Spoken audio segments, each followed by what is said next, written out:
بسم اللہ الرحمن الرحیم نحمدہ ونصلی علی رسول الکریم اما بعد۔ درس نمبر 9، غلط راستہ کون سا ہے؟ غیر المغضوب علیہم ولا الضالین، غیر نہ، مغضوب غضب ناک ہوا گیا، علیہم ان پر، ولا اور نہ، ضالین گمراہوں کی راہ۔ ترجمہ: ان لوگوں کی راہ پر چلنا جن پر غصہ نہیں کیا گیا اور جو گمراہ نہیں ہے۔ غضب یغضب غضباً سے اسم مفعول، المغضوب غضب کیے گئے، ضل یضل سے اسم فاعل، ضالین راہ راست سے ہٹ جانا۔ فائدہ: اس میں اللہ تعالیٰ سے ایسے لوگوں کے پیچھے چلنے سے پناہ مانگی جا رہی ہے جو ظاہری دنیا کی نعمتوں سے تو خوب نوازے گئے مگر ان کی کرتوتوں کی وجہ سے ان پر اللہ تعالیٰ کا غصہ بھی ہوا۔ جیسے پہلے فرعون، نمرود اور قارون وغیرہ کو دنیا کی نعمتیں تو خوب ملتی رہی، اور آج بھی ہماری آنکھوں کے سامنے بڑے بڑے ظالموں، بدکاروں اور گمراہوں کو دنیا کی خوب نعمتیں مل رہی ہیں، لیکن اللہ تعالیٰ کی نافرمانی اور بغاوت کی وجہ سے آخرت میں ان کا کوئی حصہ نہیں۔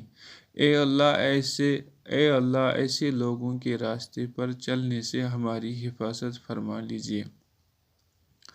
مغضوب علیہ کا مطلب جن پر غصہ ہوا، یہ وہ لوگ ہوتے ہیں جو جان بوجھ کر حق کو چھپاتے ہیں۔ حدیث شریف میں یہودیوں کو مغضوب علیہ کہا گیا ہے، جیسا کہ آج بہت سے علماء سو بھی دنیائی لالچ اور فائدے کے لیے حق کو چھپا لیتے ہیں۔ ضالین یہ وہ لوگ ہوتے ہیں جن کو علم و سمجھ نہ ہونے کی وجہ سے صحیح راہ کی پہچان ہی نہیں ہوتی، اس لیے صحیح راستے سے بھٹک جاتے ہیں۔ آج کل اکثر مسلمانوں کا بھی یہی حال ہے، نہ ان کے پاس دین کی صحیح معلومات ہے، اور المیہ تو یہ ہے کہ وہ سیکھنا بھی نہیں چاہتے ہیں۔ حدیث شریف میں عیسائیوں کو گمراہ کہا گیا ہے۔ اس سے یہ بھی معلوم ہوا کہ جہالت کوئی عذر نہیں کہ آدمی اللہ تعالیٰ سے کہے کہ میں جانتا نہیں تھا، اس لیے یہ کوتاہی ہوئی۔ دنیائی قانون سے انجان آدمی اگر کوئی جرم کر لے تو جج کے سامنے وہ یہ نہیں کہہ سکتا کہ میں مجرم نہیں، کیونکہ میں اس قانون کو نہیں جانتا تھا۔ بہت سے لوگ کہتے ہیں کہ بھائی ہم تو جاہل ہیں، ہمیں کیا پتہ۔ اس طرح وہ اپنے جرم کو اپنی جہالت کے پردے میں چھپانا چاہتے ہیں۔ یہ شیطانی دھوکہ ہے۔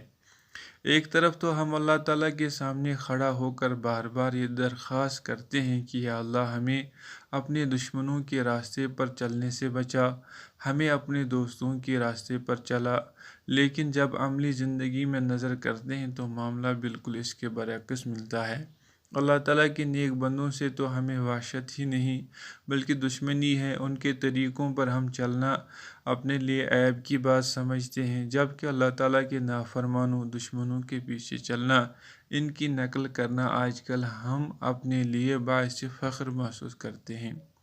زبانی دعویٰ تو یہ ہے کہ اللہ ہمیں سیدھا راستے پر چلنا اور برے راستے سے بچانا چاہتے ہیں اور اس کی دعا بھی کرتے ہیں، لیکن عملی اعتبار سے ہم اس کے الٹ کرتے ہیں۔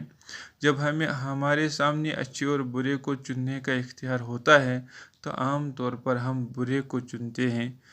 کیا یہ اللہ تعالیٰ کے ساتھ مذاق نہیں؟ بالکل ہے۔ ایک شخص نکاح نہ کرے اور اللہ تعالیٰ سے اولاد کی دعا کرے تو یہ اللہ تعالیٰ کے ساتھ استہزاء و مذاق کے مانند ہے۔